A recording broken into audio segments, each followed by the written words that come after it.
أفي الجاهلية خير إذا هم أعدوا الجيوش لحرب عواني، فهبوا لنصرة شيبان حتى أذاقوا الأكاسر كأس الهوان.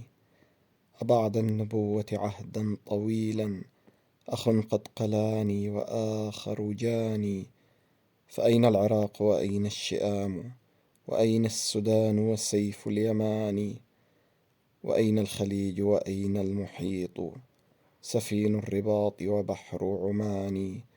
ويا شعب مصر تحد حدودي وتغضي العيون لكي لا تراني، فأين السيوف وأين الدروع وأين الرماح وطعن السنان، وأين الرجال وأين الشباب وأين بهذا الأوان.